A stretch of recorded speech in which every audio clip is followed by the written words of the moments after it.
جب انسان قبر سے نکل کر حشر کی جانب جائے گا تو اب سفر کرنا ہے اس نے، تو سفر کرنے کے لیے اس کو جو سہولت میسر کی جائے گی یا اس کے سفر کا انداز ہوگا وہ دنیا میں اس کے اعمال کے مطابق ہو۔ جس کے دنیا میں اعمال اچھے ہوں گے تو اسے عظیم الشان سواریاں فراہم کی جائیں گی، وہ عزت کے ساتھ جائے گا، اور پھر آگے اپنے اپنے اعمال کے برابر تنزلی ہوتی جائے گی۔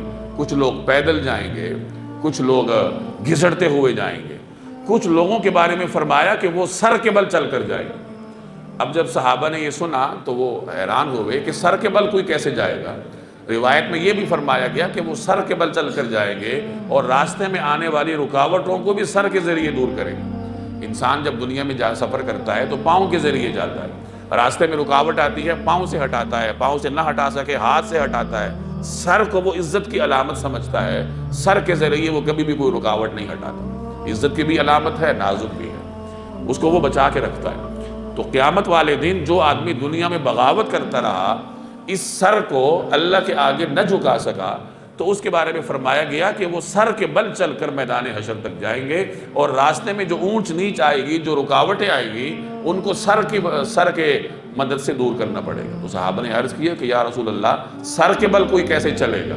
تو نبی کریم صلی اللہ علیہ وسلم نے فرمایا کہ جو ذات پاؤں سے چلاتی ہے وہ سر سے بھی چلا سکتی ہے۔ یعنی اس وقت اللہ تبارک و تعالیٰ تو طاقت تبدیل کر دے گا، تو جو طاقت دنیا میں پاؤں کو دے رکھی ہے وہ اللہ سر کو دے دے گا، اور سر کے بل چل کے انسان جائے۔ اور پھر انسان اپنے گناہوں کے بقدر پسینے میں ڈوبا ہوتا ہے۔ کچھ لوگ ایسے ہوں گے جن کے گناہ کم ہیں، وہ ٹخنوں کے برابر پسینے میں ڈوبے ہوں گے۔ کسی کا پسینہ اس کے گھٹنوں تک پہنچے گا، کسی کا ناف تک پہنچے گا، کسی کا سینے تک پہنچے گا، اور کسی کے بارے میں فرمایا گیا کہ وہ اپنے پسینے میں تیر رہے ہوں گے۔ تو یہ وہ تمام مناظر ہیں میدان حشر کے، موت کے بعد کے، قبر سے اٹھنے کے بعد کے، جو نبی کریم صلی اللہ علیہ وسلم نے قرآن کریم کی ان آیات کی روشنی میں ہمارے سامنے واضح فرمائے ہیں، بیان فرمائے ہیں۔